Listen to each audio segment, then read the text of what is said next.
Oke. Assalamualaikum warahmatullahi wabarakatuh. Ya, teman sekalian, ini video singkat ya untuk kisi-kisi dari kuliah farmakognosi ya, farmakognosi. Nah, yang pertama sistemnya ya, kemarin Bu Titi sudah menginfokan kalau kita yang ini close book. Ya, yang pertama untuk farmakognosi close book. Lalu yang kedua nanti ada 40 soal terdiri atas 30 soal dan 10 soal. 30 soal dari saya dan 10 soal dari Bu Titi. Oke ya. Nah, ini saya kurang tahu tipe soalnya seperti apa. Kalau dari saya nanti berisi semua yang telah kita pelajari, primer, sekunder, ya, lalu ada karbohidrat, ada lipid, ya, lalu ada alkaloid, glikosida, dan minyak atsiri. Ya. Nah, kayak gini ya. 1, 2, 3, 4, 5, 6. Oh ya. Nah, nanti untuk kisi-kisinya ya, ini saya nggak tahu. Nanti teman-teman tanya Bu Titi kalau ada kisi-kisi. Kalau dari saya, kisi-kisi ini ya mengarahkan ke tujuan belajar ya. Jadi nanti teman-teman di sini lebih diharapkan untuk mengerti apa gitu ya. Nah, yang pertama ya kita rangkum aja untuk metabolit primer dan sekunder. Ini konsepnya di sini adalah teman-teman mengetahui apa itu metabolit primer,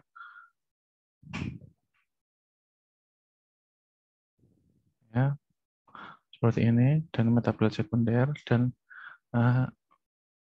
apa namanya, metabolit kan terbagi atas dua ini ya di makhluk hidup, metabolit primer dan sekunder itu. Nah, metabolisme ini juga teman-teman juga harus tahu bahwa metabolisme itu ada beberapa macam yang terjadi, baik ada apa namanya, anabolisme, katabolisme, dan metabolisme itu ya. Nah, ini yang pertama, yang kedua teman-teman juga harus mengetahui bahwa metabolit terbagi atas dua macam gitu ya, metabolit primer dan metabolit sekunder. Nah, setelah teman-teman mengetahui, maka teman-teman harus tahu kenapa dibagi seperti itu. Lalu selanjutnya pahami antara keduanya. Metabolit primer itu maksudnya gimana, metabolit sekunder gitu maksudnya gimana, termasuk fungsinya. Ini ya, fungsinya juga harus teman-teman ketahui. Ya, setelah teman-teman mengetahui kenapa dibagi, kemudian memahami apa itu primer dan sekunder, setelah memahami fungsinya itu apa, nah kemudian teman-teman menjadi tahu, sehingga setelah itu teman-teman bisa membedakan antara primer dan sekunder tadi dari contoh-contoh yang telah kita bahas.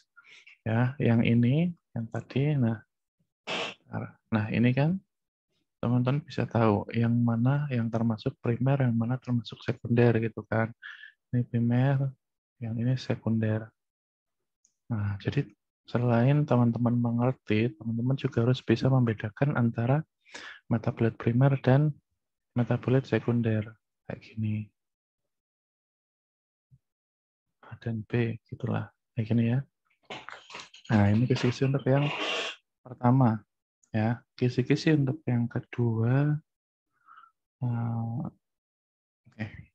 Jadi kita punya bahasan karbohidrat, lalu lipid, ya, lalu ada glikosida, alkaloid, dan minyak atsiri. Atau di sini kita lebih juga ini ya, terpenoid. Nah, sebetulnya ada sih beberapa yang belum kita bahas, tetapi nggak masuk di RPS ya. Di sini tuh ada lagi yang lain gitu kan. Tapi kita memang untuk kuliah yang ini fokusnya di sini kayak gini. Nah, dari kesemua bahasan di sini ada kesamaan ya. Kesamaan. Kesamaannya apa? Kesamaannya adalah yang pertama ya, konsep dan ciri atau karakteristik masing-masing. Yang kedua adalah klasifikasi dan pembagian. Lalu yang ketiga adalah contoh. Contohnya gitu ya. Lalu yang khusus menyekat ciri ya, ada juga yang di sini metode ekstraksi. Ini. Nah, kisi-kisinya adalah teman-teman ketahui keseluruhan ini gitu ya. Diharapkan setelah kuliah itu teman-teman mengetahui konsep dan ciri masing-masing dari ini ya, senyawa yang telah kita bahas, kelompok senyawa ini, kemudian klasifikasinya, serta contohnya, dan ini ada sedikit tambahan metode ekstraksi ya. Nah, porsinya adalah harapan, kalau dari soal saya, dari ke-30 soal, ya, 30 soal, maka porsi contoh ini itu 1-2 soal. Ya. Nah, kayak gini. Tapi sepertinya gitu ya. Jadi saya nggak kasih nilai apa-apanya pastinya. Tapi sekitar 1-2 plus minus. Bisa nggak ada, bisa ada 1, bisa ada 2, atau bisa ada 3. Tapi nggak jauh-jauh dari ini ya. Artinya ini cuma sekitar 7-10%. Ya, kemudian ini juga ada, teman-teman juga harus ketahui ini mungkin ya 5-7% ya. Nah, porsi yang paling banyak adalah di kedua sisanya. Berarti di sini ini udah berapa? 17 ya. Sisanya 83. Ya, 83 berarti ya ini sisanya 83% dari di kedua ini. Nah, jadi teman-teman ketika nanti belajar ya, harapannya benar-benar pahami yang ininya, termasuk contoh di sini ya, contoh di nomor 1 dan 2. Ya, kalau misalkan klasifikasi lipid kan ada lipid sederhana, majemuk dan lipid sederhana, majemuk atau kompleks dan derivat. Maka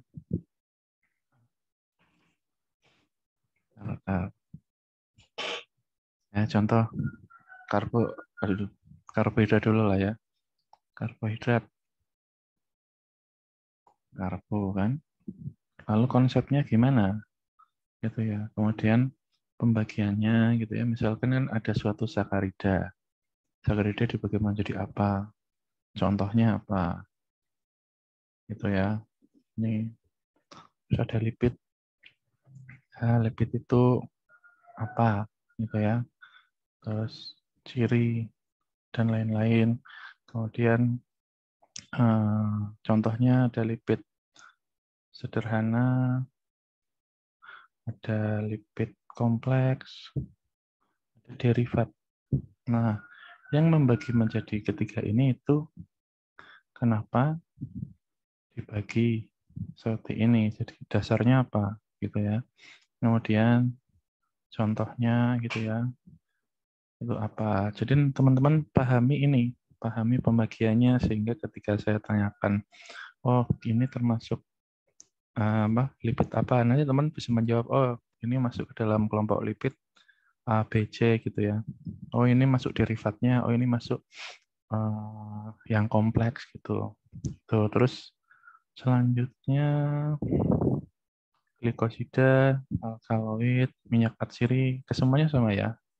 Kita punya suatu ciri atau konsepnya ya, atau apa sih mereka. Kemudian yang kedua adalah klasifikasinya. dibagi-bagi berdasarkan apa? Nah, kebanyakan untuk yang metabolit metabolit sekunder ini, salah satu pembagiannya adalah berdasarkan strukturnya.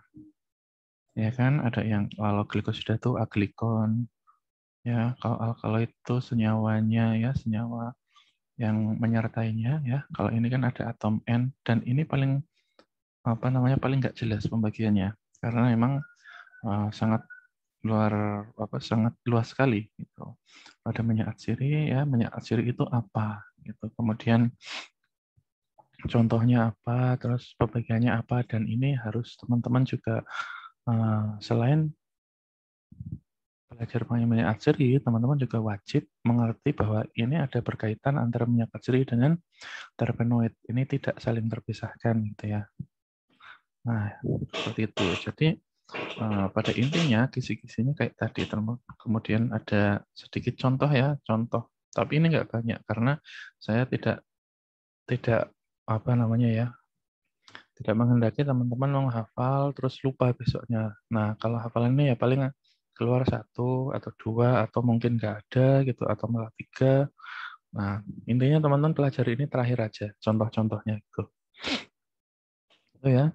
Nah, terus satu lagi. Jadi ketika kita sudah membahas tadi kisi-kisinya, maka kita bisa simpulkan bahwa ya enaknya gini, kalau teman-teman mau belajar senyawa kelompok senyawa ya, entah itu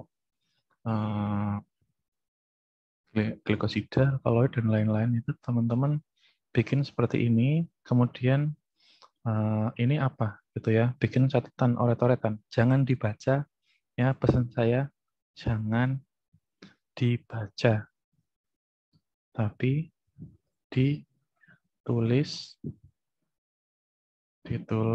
apanya ya, framework atau kerangkanya, ilmunya. Ini pesan saya ya. Jangan teman-teman hanya baca, tapi tulis di atas kertas ya. Tulis di kertas. Kita buat contohnya karbo gitu ya. Karbo itu apa? Tulis di sini.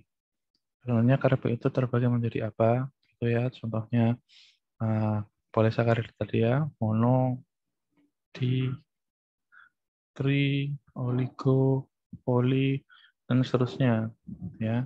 Nah, ini pun kita bisa katakan ini apa gitu ya. Kemudian contohnya apa? A, B, C, D, E, seperti ini ya.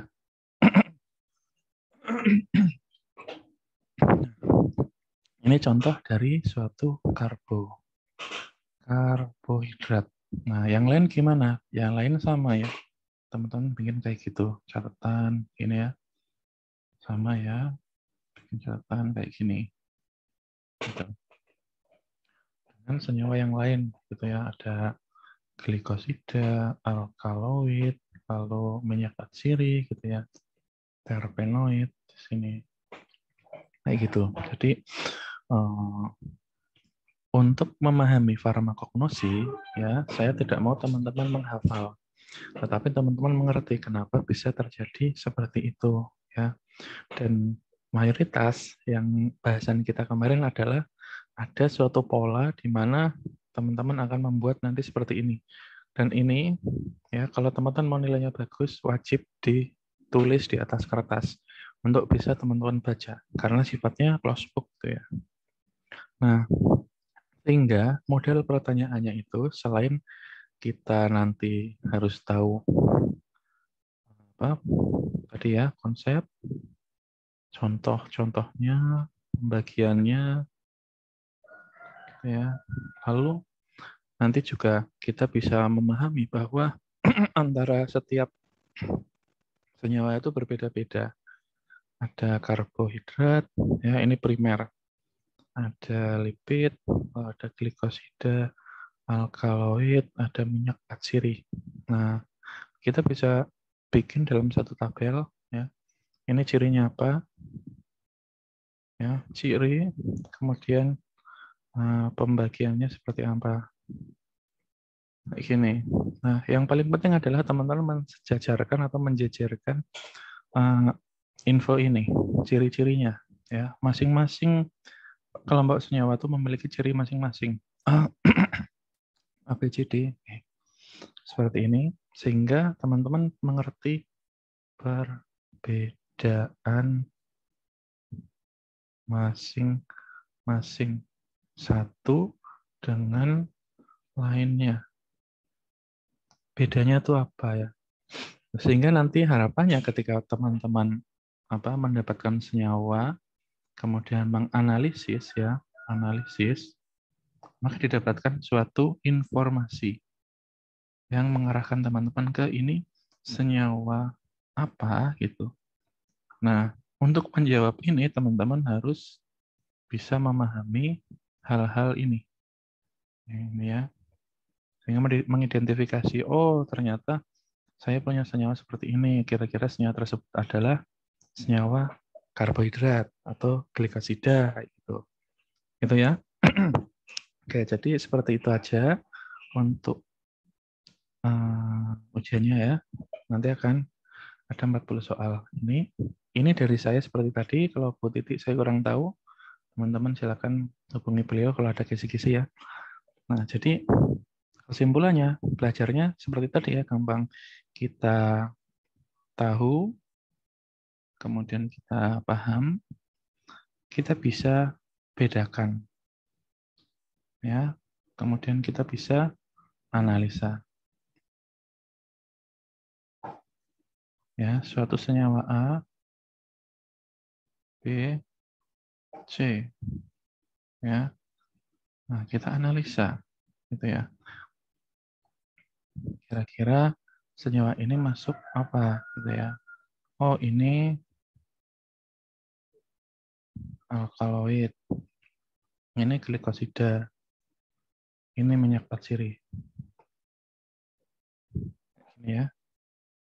Jadi tahu, paham, bedakan. Bedakan ini termasuk plus klasifikasinya. Kemudian teman-teman bisa melakukan analisa sederhana. Oke, jadi seperti itu ya. Untuk apa namanya? Kisi-kisinya, ujiannya close book ya. Lalu pesan saya tulis mind map atau framework. Ini wajib ya. Lalu yang kedua, pahami konsep dan pembagian. Yang ketiga adalah teman-teman ketahui contohnya. Ya, tulisannya ya. Yang ini 5-10%, yang ini 90-95%. Nah, jadi teman-teman tahu kan prioritas teman-teman belajar itu yang di mana? Ini, nah kayak gini ya, 90-95%. Jadi dari sini teman-teman ya, prioritas, skala prioritas belajar. Mau yang mana dulu yang teman-teman pelajari atau yang teman-teman titik beratkan yang mana, nah itu teman-teman yang pilih sendiri. Saya hanya menyampaikan seperti ini untuk mengarahkan teman-teman gitu ya. Oke, nah, jadi cukup seperti itu ya. Lalu selanjutnya ingat-ingat ya. Oh ya, satu lagi ya, pre atau post test. Nah, tipe-tipe soal saya untuk sekarang yang sederhana itu nggak jauh-jauh dari itu, gitu ya. Jadi nanti teman-teman kan sudah mengerjakan pretest, post test. Nah ya kayak gitulah. Mungkin agak susah sedikit atau malah ada yang lebih mudah ya. Nanti nggak jauh-jauh dari situ. Oke, jadi seperti itu aja. Silakan teman-teman pelajari ya. Terima kasih. Nanti semoga nilainya bagus semua. Ya, oke, sekian dari saya. Semoga bermanfaat. Assalamualaikum warahmatullahi wabarakatuh.